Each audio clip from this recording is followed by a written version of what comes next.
It's time for your Low Country real estate market update. It's the Brian Beatty Real Estate Show. Brian is one of the top 1% real estate agents in Charleston.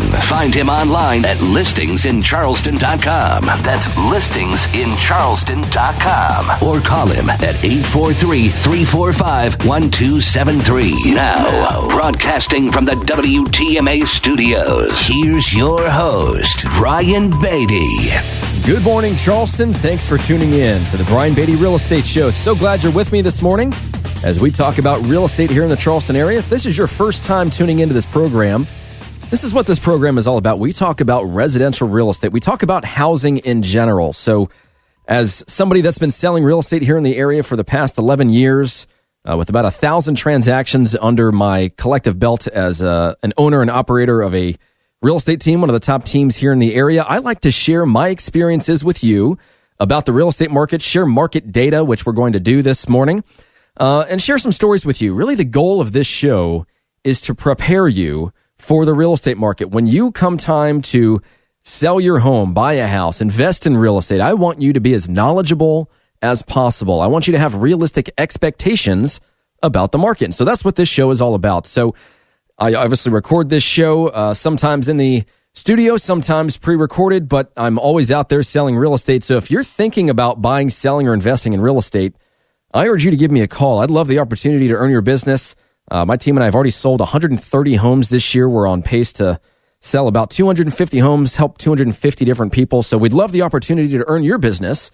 I can be reached at 843-345-1273. That's my cell, 345-1273. You can call or text that number, and you can also visit my website, listingsincharleston.com. That's listingsincharleston.com, and you can learn more about myself, my team, who we are, what we do, what we sell, testimonials, search the MLS, listen to the radio show, which I've recorded here on WTMA for the past 5 years. So visit that website, or you're welcome to just send me an email if you're an email type of person. Brian Beatty, B-R-I-A-N, Beatty, B-E-A-T-T-Y, at kw.com. So let's talk about what we're going to cover over the next hour. I first and foremost want to go over some market data that was just released at about the 10th of every month. We get data from the month prior. So I want to share that with you now that we're officially halfway through the year. And I want to draw some corollaries to last year's market. I actually want to go back all the way to 2012. So you guys have an understanding of the overall trend within the marketplace here locally over the past several years. So we're going to talk about that.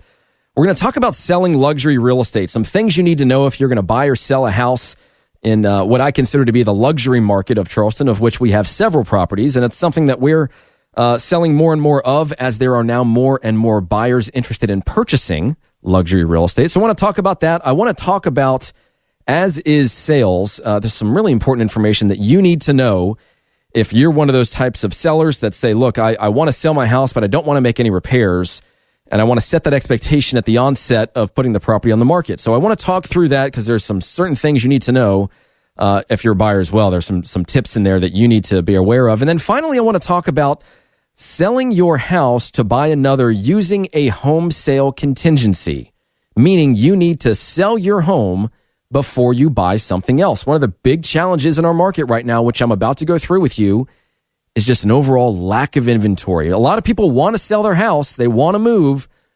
They don't necessarily need to move. They want to move. They want a change. They're just having trouble finding what they're looking for. So I want to talk through that process. I want to talk about how to protect yourself if you want to sell and buy at the same time.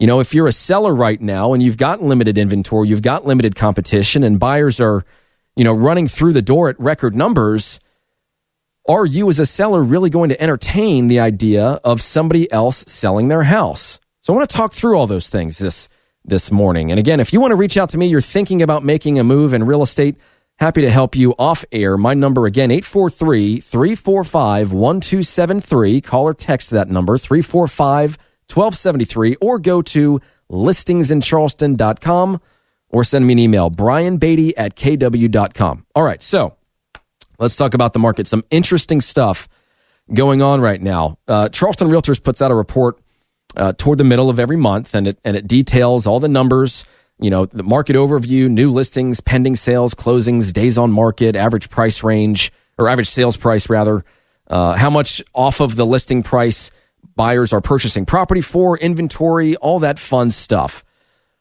Let me go back a little bit first, though. I want to first and foremost start with inventory. Inventory has been the hot topic in real estate as it relates to market data for years now. Really, at this point, it continues to shrink. So I pulled some data, and I want to share that data with you, not to rifle off too many numbers here, but just to give you an idea of the overall trend in our market. So I looked at the number of homes available for sale at the end of a year, going back 5 years. So at the end of 2012, we had 6,500 homes on the market.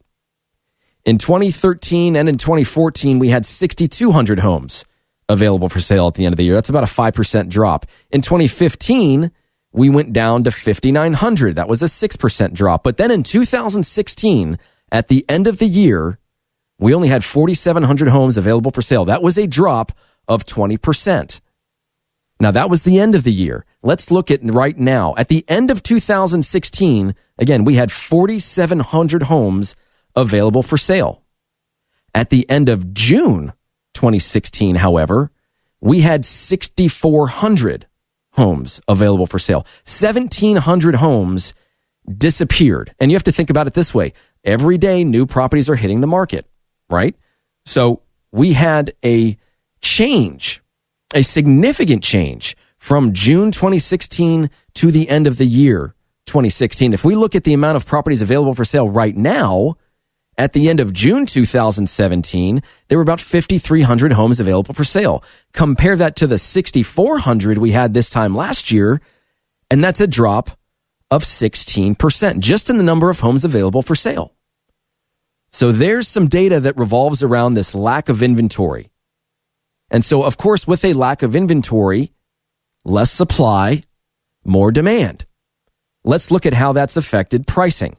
If I looked at the average sales price in 2012, it was $264,000 in the Tri-County area.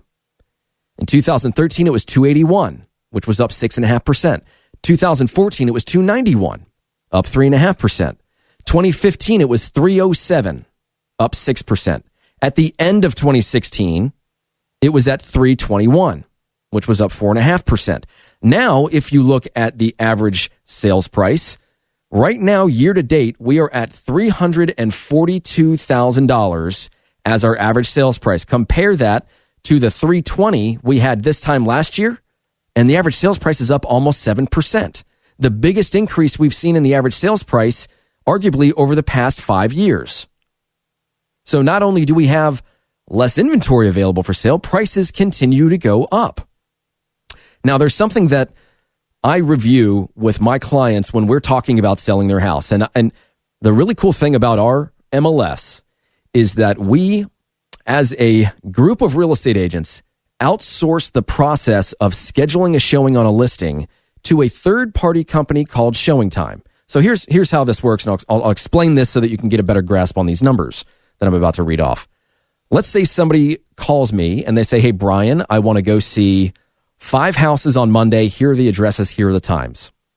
Well, as a buyer agent, rather than calling each individual listing agent to say, hey, I want to see your listing at this time, I just call this company, and the company will then reach out to each individual seller, schedule the showings, and then that company will report back to me with the approved appointments, the day, the time, and the showing instructions, lockbox codes, all that fun stuff. So the cool thing about this third-party company, which we adopted a few years ago in our market, is that it tracks the number of showings each individual listing is getting, and I can run very interesting reports to determine how many showings should we be getting on average for a property like yours in your price range and in your area. Let's set some expectations. That's one of my favorite words, is expectations. Let's really review the market. Let's understand it. Let's know what to expect, and then we can compare the amount of interest we're getting to the market in general. Are we getting more showings? Are we getting less showings? Do we need to change something? Are we doing just fine, and it's just a matter of time before somebody buys the house?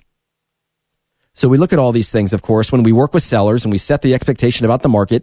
It's a very in-depth conversation when I work with sellers because I think most agents gloss over this data. They talk more about marketing and who they are and how many homes they've sold.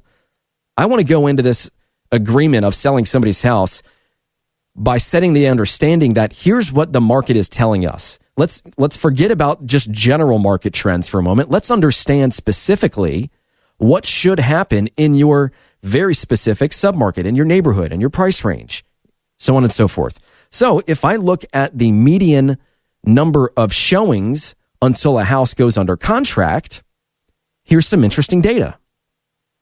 In Berkeley County in 2016, you were getting about 10 showings before your home sold, or went under contract, rather. And that was at 52 days on market. So you were getting a little more than a showing a week, a little more than 5 showings a month. Now in 2017, it is bumped up to 12. You're now getting 12 showings and it's selling faster. The property is selling in 48 days.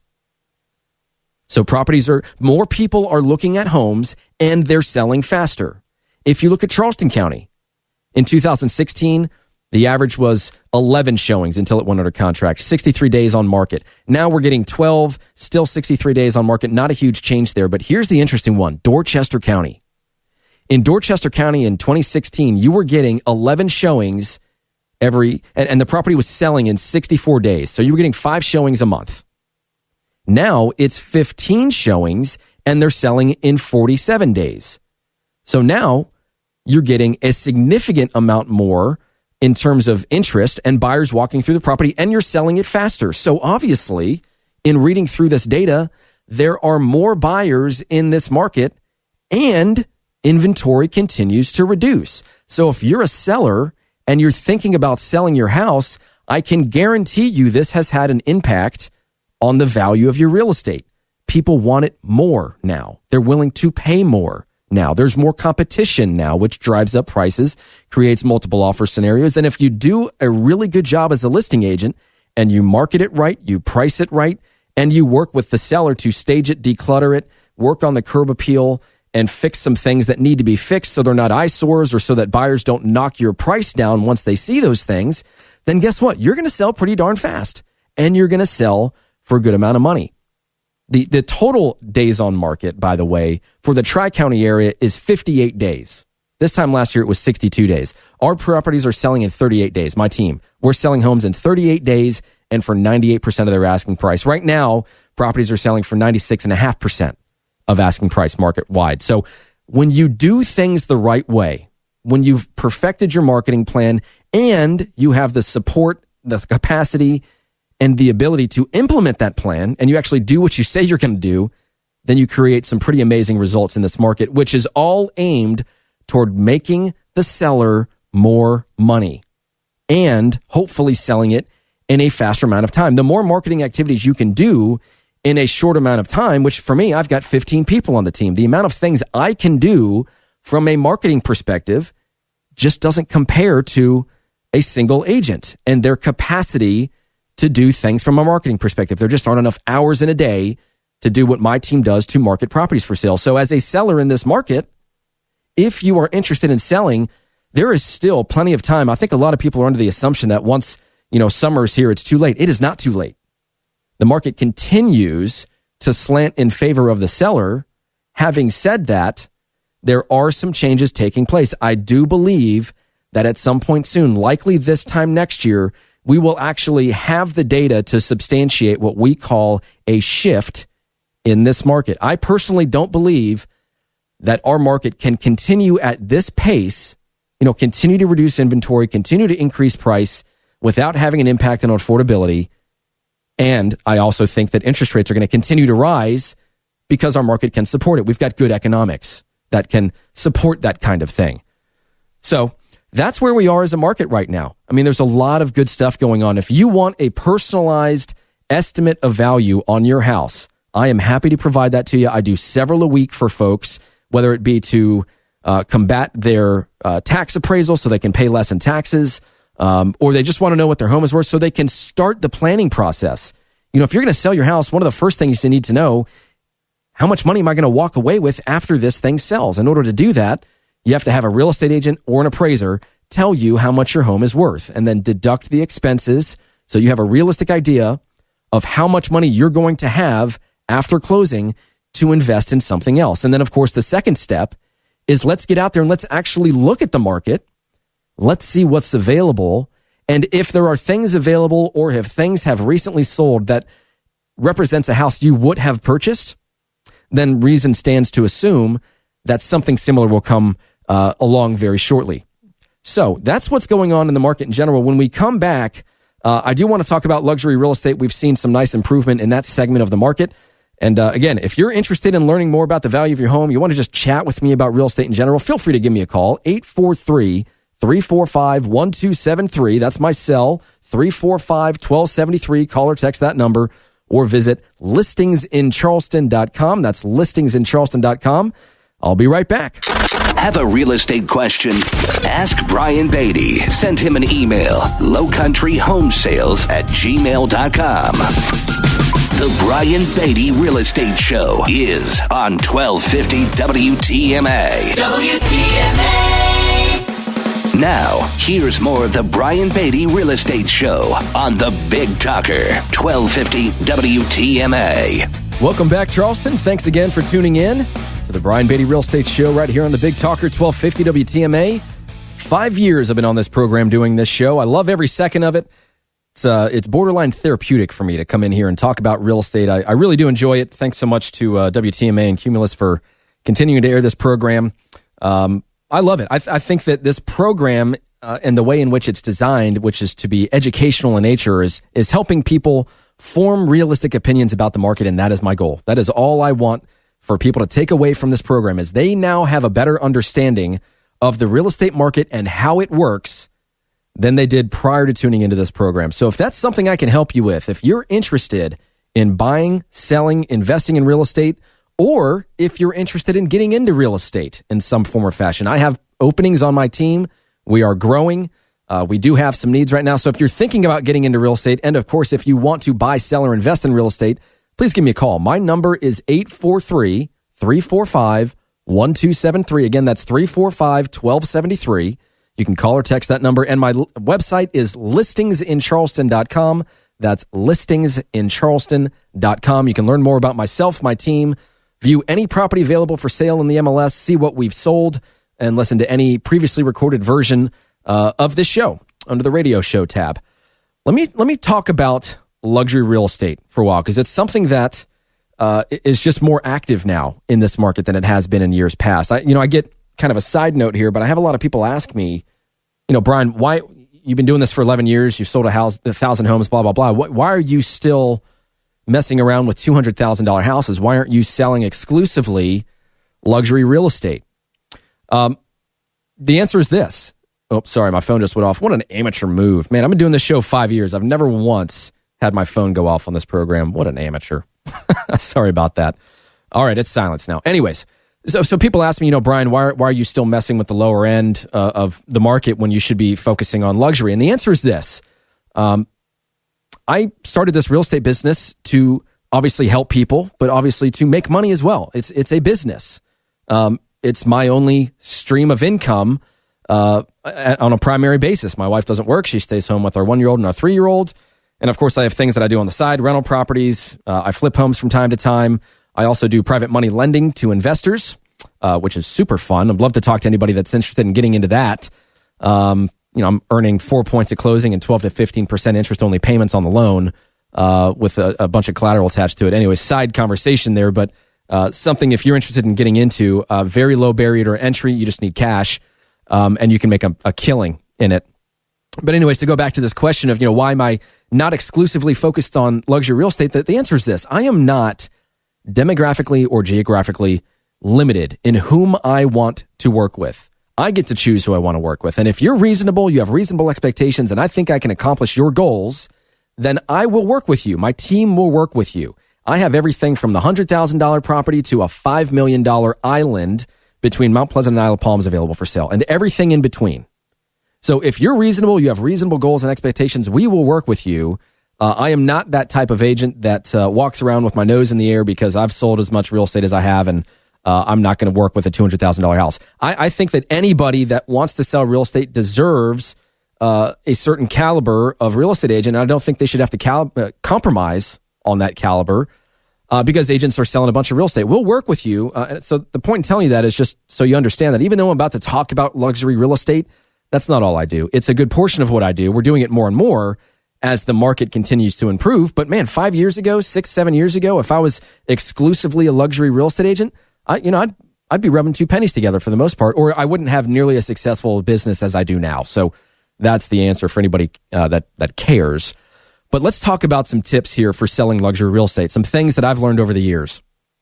Tip number one is, it really doesn't matter whether it's luxury real estate or anything else, but the first thing you have to understand is you have got to make the first impression the right one. You've really got to make the right first impression. So, and that's anything from enhancing your property's curb appeal with enhanced landscaping to rearranging all the existing furniture. I mean, there are numerous ways to capture the interest of a buyer from the moment they arrive for the first time. So having staged and shown, God, I don't know, maybe 10,000 homes in my career, I can tell you what the turn-ons and turn-offs are for buyers. And in my opinion, staging a home correctly can make or break the success of a sale. I have rolled up my sleeves and staged probably 100 homes myself, of course, which was just designed to help save the seller some money rather than hiring a staging company. But as part of all of my marketing plan, if you want staging, I will provide a 2-hour staging consultation with a professional stager at my cost. So we can make sure that we're setting the right first impression. So outside of staging, buyers don't want to inherit a project. I mean, they really don't, unless that's what they're specifically after, and they're going to want a discount if they're looking for a project. So if they feel there's a bunch of money they're going to have to put into the house, they're going to want a discount for their effort and for their time. So look at your competition, see how those homes are presented, and if there's things that you can do to mirror or match your competition, or of course look better than your competition. But making the right first impression also means wowing people online, which means your photos have to look awesome. For all our luxury clients, we do a drone video. We'll do a 3D tour of the inside of the house. These are the things that people are going to spend more time on, and it's going to draw them in to the properties. I mean, I can't tell you the number of luxury listings I see that have unprofessional photos taken from iPhones, photos taken from a Walmart camera. I mean, you just can't do the same job that a professional photographer can do unless that was something that you focused on as an agent prior to getting into real estate. It makes sense, in my opinion, to pay for professional photography and to go the extra mile with the video and the walkthrough, the 3D tour, all that fun stuff. So you have to make the right first impression. So many people get so excited and so anxious about putting the property in the market that they say, well, all right, well, I'll take some photos and that'll at least get us on the market while we wait for the professional photos to be done and edited, and then we can add them to the listing. No, wrong move. Do not do that. Set the right first impression. Second tip, of course, is marketing through multiple channels. I always tell people I'm in two businesses. I'm in the business, first and foremost, of representing my clients to assist them in buying or selling a home. But I am also in the business of finding people to help buy and sell a home. I mean, any business that's truly effective, in my opinion, understands this concept. I mean, as an agent, I need to implement a marketing plan that works based on previous results. Online marketing is the place to start. Print media can work, referral networks work. You use a bunch of different marketing channels. But ultimately, a luxury home needs exposure. I mean, if your agent's plan is to just work on the curb appeal and staging and then put it in the MLS, you may be able to sell the house. But if this market has taught me one thing, it's that your home is going to have difficulty selling even in the best of circumstances under certain scenarios and in certain markets. It is not a slam dunk to sell a luxury home. You can't just put it on the MLS and expect that the house will sell itself. In the instances that you can, you have to ask yourself the question, did we do everything that we could have done to sell our house for the most amount of money possible? That's the question. Most agents likely have some sort of marketing plan for finding new business, which is, referral networks, expired listings for sale by owners, internet leads, blah, blah, blah. But what is their personal marketing plan going to include to help you get your home sold? What specific activities are they going to be responsible for? What are they personally going to pay for? I mean, are they literally going to do anything other than put it in the MLS and wait for other agents to show it? I mean, you'd be surprised at what happens behind the scenes with some of these agents. And that's all I'm going to say. But in my opinion, luxury real estate agents have to be innovative. They have to use all the bells and whistles. And as long as luxury real estate agents exhibit exemplary professional behavior, high-end clients should appreciate that agent's innovative approach to real estate. We use a lot of cutting-edge technology on my team, and I would say that we understand it better than 99.9% of agents in the market, and it's really helping us sell our real estate. And I think it's important to keep in mind that a lot of these luxury sellers have achieved their own level of success through innovative practices in their own respective industries. So they expect that same level of dedication and kind of forward thinking when it comes to selling real estate. Third tip is you got to price it right. And there's just no way of working around this. Now, we could pay for all the marketing in the world to gain the exposure necessary to sell your house. But at the end of the day, if a potential buyer does not agree with the value we have set for your home, they're just not going to pay as much attention to it. I mean, luxury homes are more difficult to price than any other kind of property. You need to take into account all the features of the house and determine what buyers are going to perceive as being valuable or not. I mean, your kitchen might have $100,000 just in countertops, and I've seen it. But if a buyer doesn't like your countertops, then you might not get the recognition that you're hoping for because that specific feature just isn't as important to them as it was to you. I mean, the question is, who's right in that scenario? You know, obviously you've got $100,000 worth of countertops, but if the buyer doesn't care about them and they're going to change them anyways, are you going to get that $100,000 back? Likely not. So in the luxury real estate market, price ranges for buyers obviously are going to vary. You know, it always kind of kills me when I see properties that are listed for $999.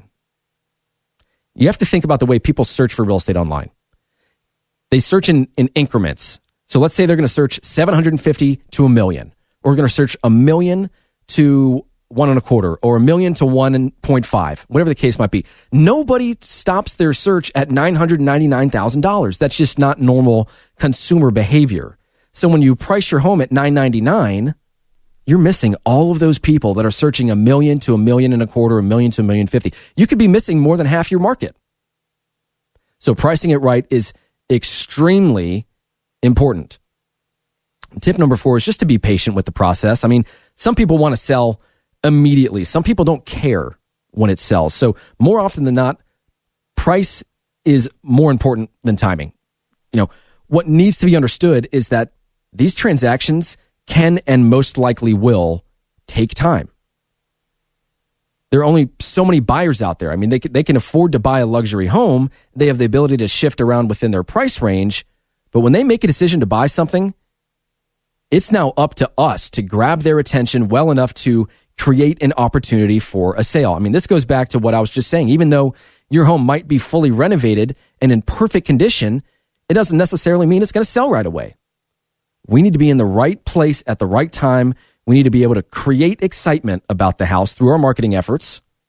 And we need to provide them with quality information quickly so that we can reel them in and we can close the deal. Tip number 5 is you need to work with, not against your agent. And an agent's primary objective isn't always be to satisfy and to represent his or her client. But sometimes that means the sellers have to hear some hard truths about their property, about the staging, and even the listing price. What's important here is to remember that professionals are here to be honest with you and to set realistic, achievable goals. And the better an agent and a client can communicate, the more that client's going to feel empowered and understand what needs to be done in order to fulfill their expectations. So while it's important to communicate market conditions with your clients, as somebody that sells real estate, it's also incredibly important for my clients to be open and honest with me about their goals. I mean, there have been plenty of times where we as agents need to make the decision as to whether or not your goal is achievable or not. I mean, remember, we are here to sell the property, not just market it. And so when I sit down with folks and I talk with them about their goals, I have to be very upfront and honest with them about whether I think those goals are achievable and whether I think the market will support it. I am not the type of agent that's just going to agree with whatever the seller says and whatever they want to hear from me just so I can get a listing. I'm here to help you sell the house. If you want to just, if you have zero motivation to sell your home, you want to put it on the market, you want to try some sort of pie-in-the-sky price, more power to you, but I'm probably not the agent for you, and I'm just going to say that honestly. I'm here to sell a house. If you want to sell a house, give me a call. I'm not really the guinea pig agent that I think some agents in this, or some sellers in this market are looking for. And again, that does go back to price, because we have all these homes that are going on the market now more so than ever, now that the market's good, and they're overpricing their listing. And at some point, they need to reduce it. Agents are telling people the price they want to hear so they can get the listing, but then they're having a really tough time selling it because it's overpriced. And so sellers see this. They see their neighbors being listed for X and blah, blah, blah. And they think, oh, they're asking that? Well, my house is nicer than that house. In that house, I'm going to ask more. And all of a sudden, you've got all these overpriced listings in a market. So it's up to me as an agent to determine whether I think your goals are reasonable enough or not to engage in working with you. And I'm here to tell you the truth. I'm here to be a professional. The last thing that I'm going to give you as a little tip is to consider throwing in some little incentives. I mean, if you have something that you can use to sweeten the deal, I would say use it, especially if it's not that important to you. Like, let's say your imported furniture or your, nice art, or a hot tub or something along those lines you're ready to part ways with. You've had it for a while. It's just not as important to you as it used to be. That can go a long way with the buyer, because again, it's value add. And sometimes these buyers want value add. I mean, I sold a property for $1.3 million a few months ago, and all we had to do was throw in a little bit of furniture and we got the deal done. They paid our price and we just threw in a few little incentives there. That really didn't mean much to the seller. It was good for them because they didn't have to haul it down to Florida where they moved to. But consider throwing in some extra incentives. Maybe your landscaping needs a little bit of work and you don't want to do the landscaping. Well, just throw in an incentive. Hey, look, with the right offer, I'll give you $10,000. You can spruce up the landscaping however you want. So something to take into consideration. When we come back, we're going to talk about as-is sales from both perspectives, the buyer's perspective and the seller's perspective. So stick around. This is the Brian Beatty Real Estate Show right here on the Big Talker 1250 WTMA. Find Brian Beatty online at listingsincharleston.com. The Brian Beatty Real Estate Show continues next on the Big Talker 1250 WTMA. The Big Talker WTMA. You're listening to the Brian Beatty Real Estate Show on the Big Talker 1250 WTMA and WTMA.com. Welcome back, Charleston, to the Brian Beatty Real Estate Show here on the Big Talker 1250 WTMA. Listingsincharleston.com is the website to go to. 843-345-1273 is my cell phone number, 345-1273. Call or text that number anytime if you want to talk about real estate. You're thinking about buying, selling, or investing in real estate. Happy to have that discussion with you, of course, aside from recording this radio show. All I do is sell real estate. We've sold 130 homes this year, so we're happy to earn your business. And again, the website, listingsincharleston.com. For more information on myself, my team, to submit some information about, selling your home, buying a home, so on and so forth. Let's talk about as-is sales. And I want to talk about this from both perspectives. So sellers that think they have a property so hot and that will sell so fast that they don't need to do any repairs before they put their home on the market, and after they receive an offer and receive a repair request from a home inspection report, from their perspective, the sellers are saying, I want to sell the house, but I want to sell it as is, and that's it. Take it or leave it. So buyers in this market are kind of dangling that carrot of an as-is sale, especially if a multiple offer situation occurs, or if there was some sort of heated first round of negotiations. As a seller, you might think, all right, well, I'll give you a little bit more off the price than I normally would if you will agree to an as-is sale. Here's the problem, and I'm going to be very clear here. Writing as-is on a contract doesn't mean anything. I want to make sure you heard me correctly, so I'm going to say it again. Simply writing into a contract sold as is doesn't mean anything. Why?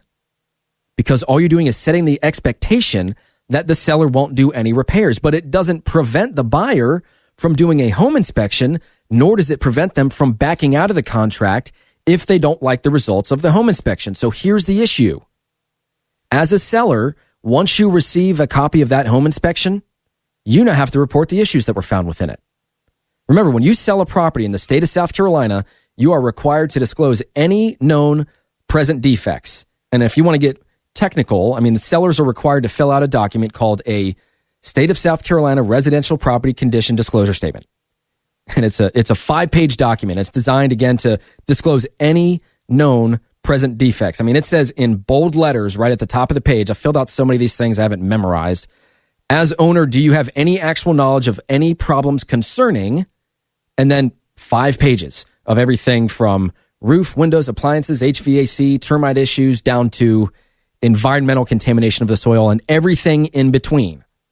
So you have to define any problems, which they are defined as present defects, malfunctions, damages, conditions, or characteristics. So if the buyer agent is really good at what they do, they understand that even though you want an as-is sale, they also know you, as the seller, are going to have to now disclose the findings from the inspection report if they do, in fact, include actual current problems as I just defined.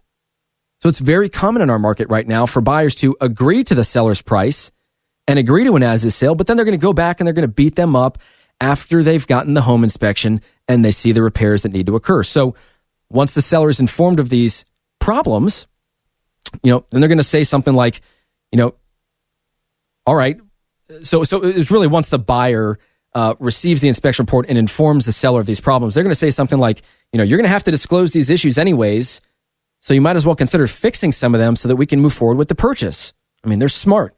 They're waiting on you, the seller, to get excited enough about the prospect of moving to try and rope you into the idea that this is a done deal. You've told your friends you're moving, you're going house shopping. In some cases, you may have already made an offer on a house with a home sale contingency, which is what I'm going to talk about next.